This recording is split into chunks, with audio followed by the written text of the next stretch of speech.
আজ নদীগা উদয়গিরি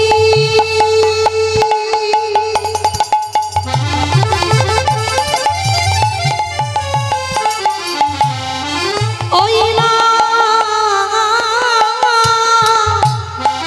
পূর্ণচন্দ্র গগর কবি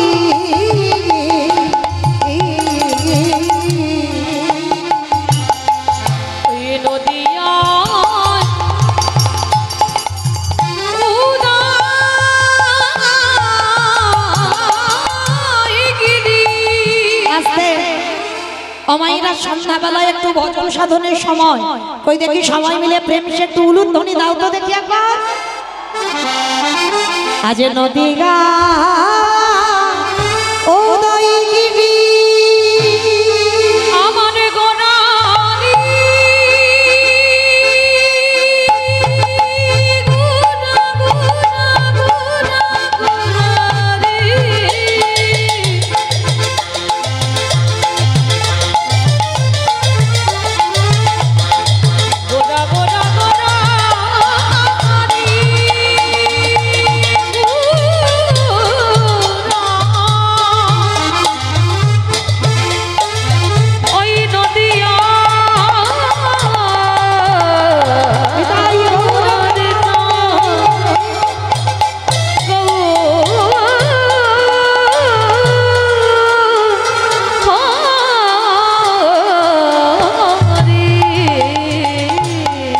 নদিয়া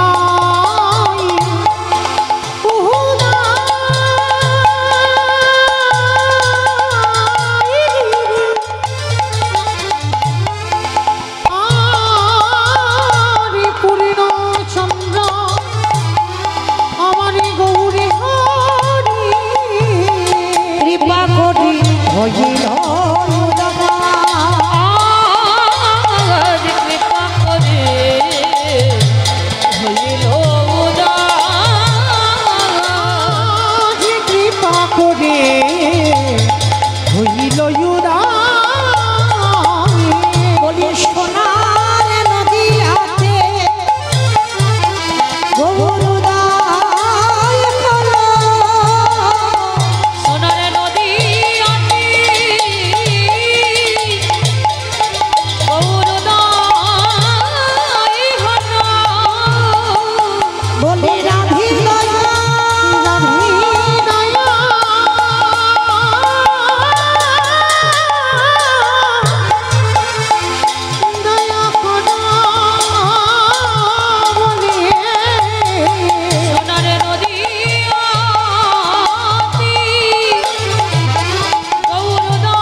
চৈতন্য মহাপ্রভু নদিয়ার মাটিতে উদয় হলেন বাবা কিন্তু উদয় হয়েছিল বটে আমরা মানুষ হয়ে বাবা কত জাতের ভেদাভেদ করি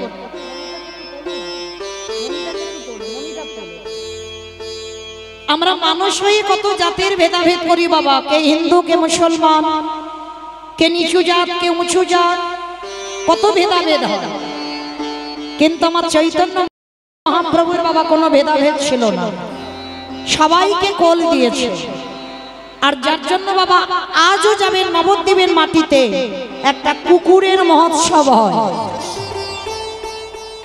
আচ্ছা বাবা একটু ভেবে দেখেন আমি যদি মরে যাই আমার ছেলে 1 বছর বাৎসরিক করবে 2 বছর করবে বা 3 বছর বা 5 বছর তারপরে নয় কিন্তু মহাপ্রভুর আমলে সেই কুকুর কবে দেহ রেখেছে বাবা আজও কিন্তু নবদ্বীপের মাটিতে সেই কুকুরের মহোৎসব হয়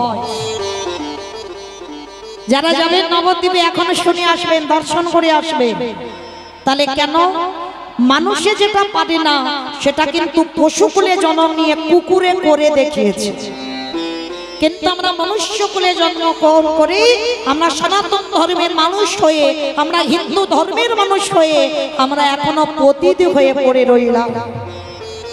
একটা অবলা জীব, সে কৃষ্ণ বলতে পারে না, সে বলতে চায়, আর আমরা বলতে পারি, বলতে চাই না।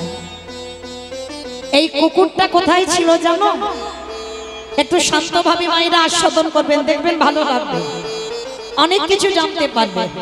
কারণ যোগ একবার আসে, কাল সকালবেলা থাকবো এই গ্যারান্টিটা বাবা এখানে কেউ দিতে পারবে না। পরীক্ষিত মহারাজের জীবনের গ্যারান্টি ছিল যে 7 দিন এখনো আয়ু আছে, কিন্তু আপনাদের আমাদের এখনো কিন্তু বাবা 7 দিন আয়ু না। কেউ বলতে পারবো না যে আমি 7 দিন থাকবো, এর ভিতরে যদি আমার ডাক এসে যায় আমাকে চলে যেতে হবে। তাহলে আজকে যখন এক জায়গা হয়েছে, হেলায় হারাবেন না, নষ্ট করবেন না সময়, অনেক কিছু জানতে পারবেন। এই কথাগুলো একটু শ্রবণ করলেন। মহাপ্রভু চৈতন্য নাম নিয়েছেন কেন? চেতনা দেবেন বললেন। পতিত পাবন নাম নিল কেন? আমাদের মতো পতিতদের উদ্ধার করবেন বললেন। তো এই যে কুকুরটার কথা জানবো, যেটা মানুষে পারে না সেটা কিন্তু কুকুরে করে দেখিয়েছে। কোথায় জানো? এই মহাপ্রভুর একজন পার্শ্বদ ছিল বাবা, মহাপ্রভুর একজন ভক্ত ছিল যার নাম ছিল সেন শিবানন্দ। অনেকে বলে শিবানন্দ সেন, আবার অনেকে বলে সেন শিবানন্দ, একই মানুষ, দুভাবে ডাকা হয়। তো এই শিবানন্দ ইনি ছিলেন বাবা প্রসাদ ভোজি। প্রসাদ ভোজি মানে বোঝো তোমার? ভগবানকে দিয়ে প্রসাদ পায়, ভগবানকে দিয়ে পায়, যা কিছু পায়। কি গো, ভগবানকে দিয়ে খাও তো? হ্যাঁ, সবাই সবাই।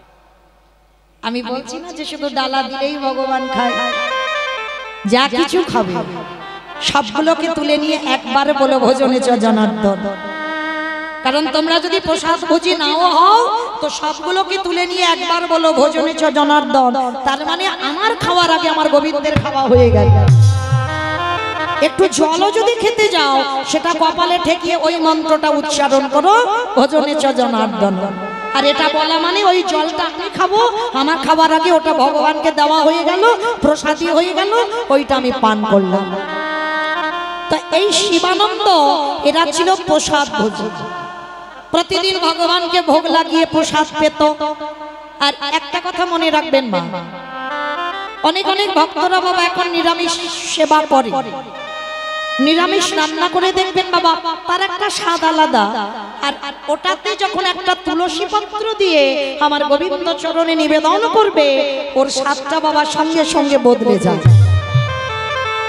মিলিয়ে নেবেন, একই রান্না করবেন, রেখে দেবেন দুদিকে, একটা তুলসী দিয়ে ভগবানকে নিবেদন করবে আর একটা আলাদা করে রেখে দেবে, দুটো আস্বাদন করে দেখবে দুটো সম্পূর্ণ আলাদা। কেন? ওটা ভগবান উচ্ছিষ্ট করেছে আর এই নিরামিষটা ভগবান উচ্ছিষ্ট করে। আর যে বাড়িতে বাবা প্রসাদী হয় সে বাড়ির ধারে কাছে গেলে তুমি অনুভব করতে পারবে এই বাড়িতে ভগবানের জন্য ভোগ রন্ধন হচ্ছে। মানে এর একটা সুবাস আলাদা। যেমন দেখবেন যে বাড়িতে মাছ মাংস হয়, ওর বাড়ির ধারে কাছে যাবে বুঝতে পারবে যে এর বাড়িতে কোনো মাছ মাংস পেঁয়াজ রসুন হচ্ছে। আর ভক্ত বাড়ির ধারে কাছে যদি যাও, ভগবানের প্রসাদী রান্না হবে, ওর স্বাদ বা গন্ধ একটু আলাদা। তো শিবানন্দ এরা প্রসাদ ভোজি, প্রতিদিন ভগবানকে ভোগ লাগায়। ভক্তরা মানে অনেক অনেক শত শত ভক্তরা যায়, শিবানন্দ ওই প্রসাদী সবার হাতে দেয়। লক্ষ্য করে দেখেন ঘটনাটা কিরকম ঘটলো। হঠাৎ বাবা রাস্তা দিয়ে একটা কুকুর যাচ্ছে। অমাইরা কুকুর তো মাছ মাংসের গন্ধ পেলে ছোটে, তাই না? কিন্তু আজকের এই কুকুরটা একেবারে আলাদা।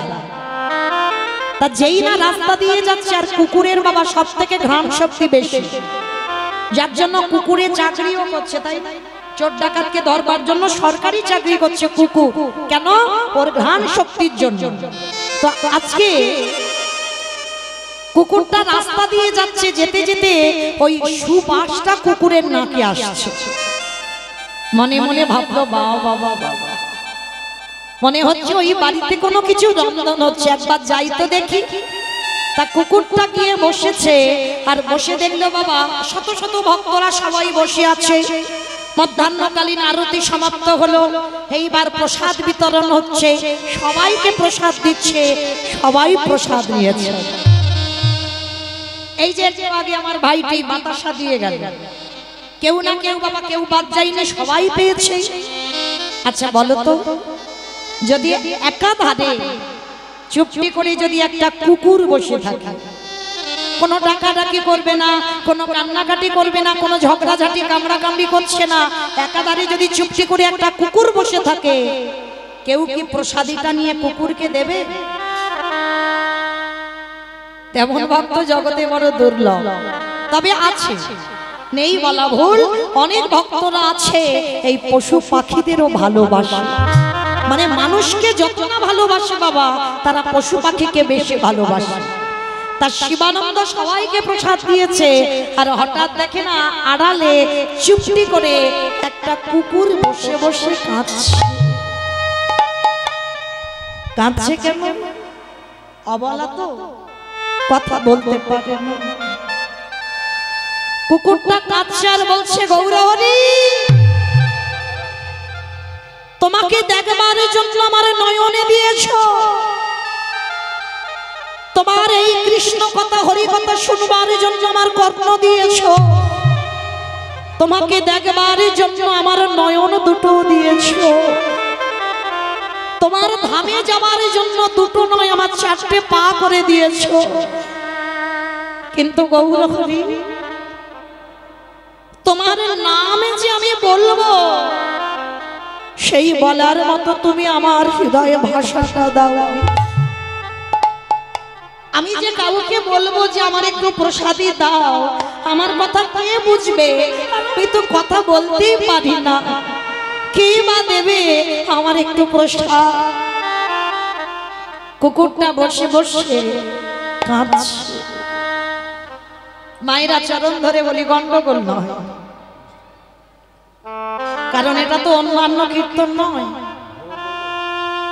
মনে রাখবেন বাবা, নাচানাচি করার শ্রোতা বা কীর্তনিয়া অনেক পাওয়া যাবে, কিন্তু কৃষ্ণ বলে নয়ন জলে বুক ভাসে। কৃষ্ণ নাম গাওয়া বা শোনার ভক্ত বড় দুর্লভ, কিন্তু যে একবার কৃষ্ণ নামে কেঁদেছে সেই জানে কত আনন্দ।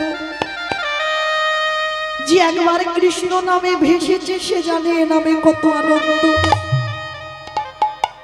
যেটা কোথাও পাবে না, যেটা কৃষ্ণ নামে তোমরা পাবে। তো আজকে শিবানন্দ কুকুরটার কাছে গিয়ে কুকুরটার কাছে বসেছে। কি রে, আস্তে মা আসতে, কাঁদছিস কেন? অবলা চিত্ত। শিবানন্দ গিয়ে কুকুরটার বুঝতে পেরেছে ওর কিছু একটা হয়েছে। তা কুকুরটাকে বলছে, খেরে তোর কি শরীরটা খারাপ হয়েছে? তুই এইরকম বসে বসে কাঁদছিস কেন? আমায় বল, তোর কি কষ্ট হচ্ছে? কুকুরটা কিছু বলতে পারছে না। দুটো পা শিবানন্দের গলার উপরে তুলে দিচ্ছে, মানে বোঝাতে চাইছে তোমাদের ওই প্রসাদী আমার একটু দাও। কিন্তু তো কথা বলতে পারছি না কুকুরটা। আচ্ছা মাইরা, ভক্ত চিনবে কি করে? এই যে গলায় তুলসীর মালা দেখলে মনে করবে বড় ভক্ত না। দাদার সঙ্গে তিলক সেবা করা দেখলে মনে করবে খুব বড় ভক্ত না। তাহলে শিখা রেখে দিয়েছি, গেরুয়া বসন করেছি, নামের মালা হাতে, খুব বড় ভক্ত না। তাহলে ভক্ত চিনবে কি করে? ভক্ত ভক্ত রেছে। ভক্ত চিনতে গেলে বাবা ভক্তের নয়নের দিকে তাকাতে হবে।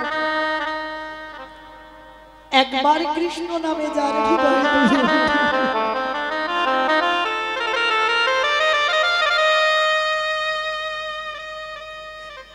একবারে কৃষ্ণ নামে যার হৃদয় কাঁদে, ওই কৃষ্ণ নাম উচ্চারণ করলেই বাবা তার হৃদয়টা কেঁদে ওঠে। অনুভব করবেন সেই চোখের দিকে তাকালে সে ভক্ত হয়েছে কি হয়নি। তো আজকে শিবানন্দ কুকুরটার দিকে তাকিয়ে ধরতে পেরেছে, এ কাঁদছে কেন, এর একটু প্রসাদী দিতে হবে। আজকে কি করেছে, নিজের যে প্রসাদীটা ছিল শিবানন্দে, হরি বল, দাদা চা এখন দিও না, দিও না, এগুলো এখন সময় নয়, এগুলো কীর্তনিয়া ওঠা নামার সময় দিতে হয়, কীর্তন চলাকালীন নয়। হরি বল, অপরাধ নেবেন না বললাম বলে। নিতাই গৌর প্রেমানন্দে হরি বল, হরি বল।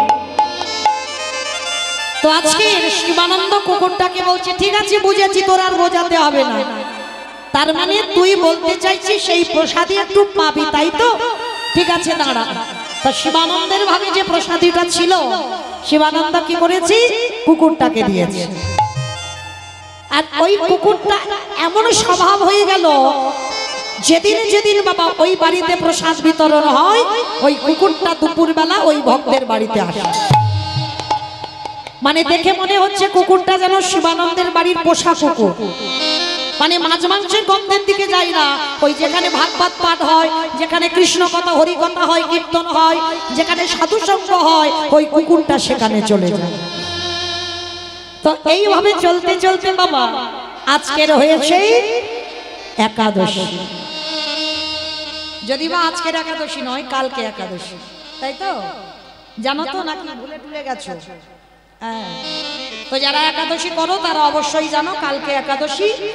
তো বিশেষ করে যারা একাদশী করবে আর যারা করবে না তাদের বিশেষ করে শোনা দরকার। তো কালকে যেহেতু আমাদের একাদশী, তা আজকে শিবানন্দ বাড়িতে একাদশীর আয়োজন করেছে। অমাইরা একাদশীতে বাড়ি অন্ন টন্ন হবে কি? ভগবানে কি অন্ন ভোগ লাগাবে? লাগাবে না। ফলমূল সাকার তৈরি করে দেবে। তার যেই না ভগবানকে ওই ফলমূলের প্রসাদী দিয়েছে, আর প্রতিদিন তো শিবানন্দের বাড়িতে কুকুরটা আসে। শিবানন্দ মনে মনে ভাবলো আজকে তো একাদশী, তা এই একাদশী তিথিতে কুকুরে কি আর ফলমূল খাবে? তাহলে ওর জন্য আলাদা করে একাদশী তো কি হয়েছে, ও তো কুকুর জাতি, ওর জন্য একটু অন্ন বানিয়ে রাখা। তা ভক্ত আর একটা ভক্তের জন্য একটু অন্ন বানিয়ে রেখেছি, আর সেটা ভোগ লাগানো হয়নি বাবা, ফলমূল ভোগ লাগানো হয়েছে। দুপুরবেলা সমস্ত ভক্তরা এসেছে, একাদশীর ভক্তরা অনেক ভক্ত একাদশী করেছে, আর সবার হাতে হাতে ওই ফলমূল সাকার দিচ্ছে। আর কুকুরটা এক ধারে বসে আছে, আর কুকুরটার সামনে শিবানন্দ ওই প্রসাদী নয়, ওই অন্ন ব্যঞ্জন ওই কুকুরটার সামনে কলা পাতায় দিয়েছে। কুকুরটা ওই অন্নের দিকে তাকিয়ে দাঁড়িয়ে দাঁড়িয়ে কাঁদছে। আমি কাকে বোঝাবো একাদশীতে অন্ন পাওয়া নিষিদ্ধ? আমি কাকে বলবো যে একাদশীতে অন্ন যারা যারা সেবা করে তারা পাপ ভক্ষণ করে? কে গো মায়েরা, অবলাজি সে জানে। আর আমরা কৃষ্ণ নাম শুনতে পাই, গাইতে পারি, আমরা জেনে না জানার ভান করি। কিছু করতে হবে না যদি কেউ একাদশী তিথিটা পালন করে। ভগবানের সবথেকে প্রিয় ব্রত হলো একাদশীর ব্রত। তো আজকে কি করেছে, কুকুরটাকে অন্ন দিয়েছে, আর কুকুরটা অন্নের দিকে তাকিয়ে বলছে গৌর হরি। আমি কাকে বোঝাবো, আমি কাকে বলবো? কারণ আমি শুনেছি সাধুগুরু বৈষ্ণবদের মুখে একাদশীতে অন্ন সেবা করলে পাপ ভক্ষণ করা হয়, রৌরব নরক যন্ত্রণা পেতে হবে। তাহলে বলে দাও আমি আজকের কাকে বোঝাবো আমার মনের কথা?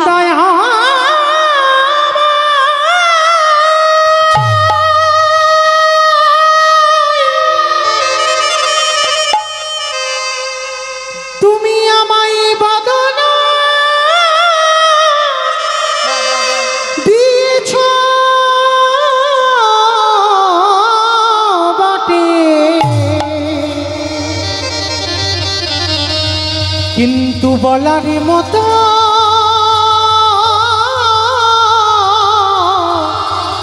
আমায় ভাষা দিলে না।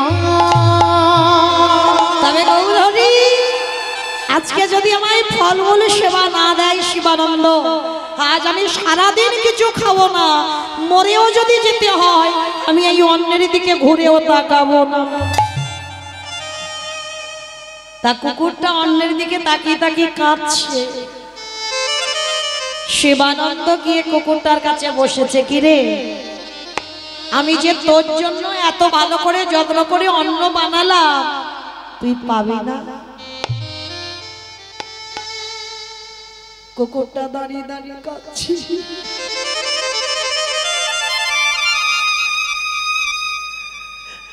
আমার কথা আমি কাকে বুঝাবো?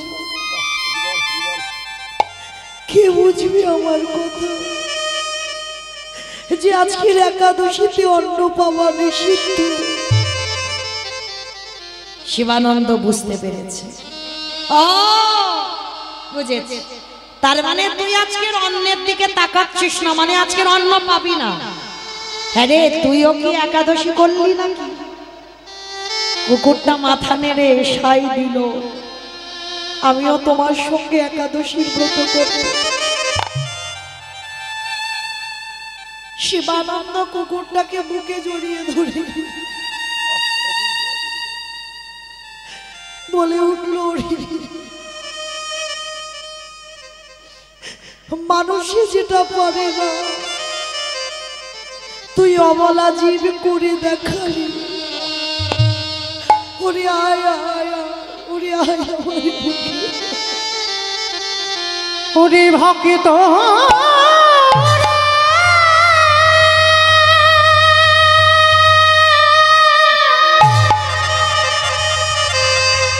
একেবারে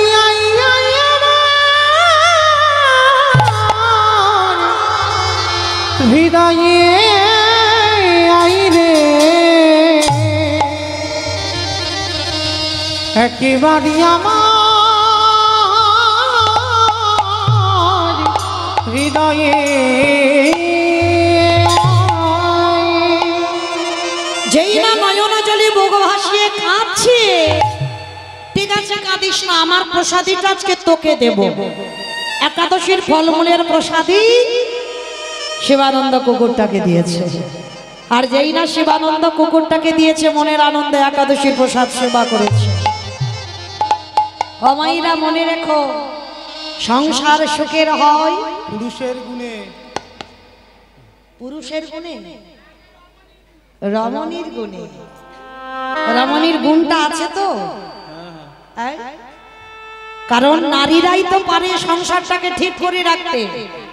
আর নারী যদি দুর্বল হয়ে যায় কি বাবা হবে? সে পরিবার কৃষ্ণ ভক্তের পরিবার কখনো করতে পারবে না। একটা পুরুষ যেটা না পারে একটা নারী করে দেখাতে পারবে। যার জন্য বাবা অসুরদের অত্যাচারে দেবতারা স্বর্গ ছাড়ে। যেদিন মা দশভুজা 10 হাতে যদি সামলাতো, 10 হাতে অসুর নিধন করেছিল বলে তবে দেবতারা তাদের দেবত্ব ফিরে পেয়েছিল।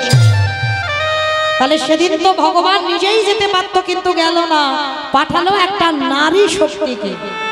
তাহলে মায়েরা তোমরাই পারো সংসারটাকে কৃষ্ণ ভক্তের সংসার করতে। স্বামী যদি একাদশীর বিরোধী হয়, বলে শোনো আজকের হাঁড়ি চড়বে না বাড়িতে, কোথায় খাবে তো যাও, চলে যাও। শাস্ত্র বিধান দিয়েছে বাবা, যে স্বামী কৃষ্ণ ভজনে বাধা দেবে সে স্বামীকে ত্যাগ করা বাঞ্ছনীয়। কৃষ্ণ ভজনে যদি কেউ বাধা দিয়েছে, সে বাবা মা হোক, স্বামী হোক, ছেলে হোক, বউ হোক, নাতিপুতি যেই হোক, সবাইকে ত্যাগ করে দাও, কিন্তু কৃষ্ণ চরণ তোমার আঁকড়ে ধরে থাকতে হবে। কারণ আমরা মিথ্যাবাদী কি করে হব? আমরা তো কথা দিয়ে এসেছিলাম আমরা কৃষ্ণের দাস হব। কৃষ্ণ ভজিবার তরে সংসারে আয়ুন, নিচে মায়ায় ভক্ত হয়ে ভিক্ষ সম হইল। তাহলে এই মানুষ জাতির মতো মিথ্যাবাদী আর কেউ হবে না। আমাদের মতো মিথ্যাবাদী আমরা বললাম কৃষ্ণ দাস, হলাম মায়ার দাস। তার জন্য বলি মা, তোমরাই পারো পরিবারটাকে ভক্ত করতে। তোমাদের ছেলে পুলে নাতিপুতি যারা যারা আছে কিছু হবে না। কে বলেছে শরীর অসুস্থ হয়ে যায় একাদশী করলে আরো ভালো থাকবে? আমি বলে যাচ্ছি, তৈরি করবে ছোটবেলা থেকে ছোট ছোট বাচ্চাদের। হ্যাঁ, আমি তো বলছি না যে একেবারে নির্জলা হও, নির্জলা হতে হবে না। ফল খাওয়াও, ফল না পারো দুধ খাওয়াও, তাও যদি না পারো শাকার তৈরি করো। কলা আলুর তরকারি, পেঁপে আলুর তরকারি, কুমড়ো আলুর তরকারি, পঞ্চশস্য বাদ দিলেই হবে।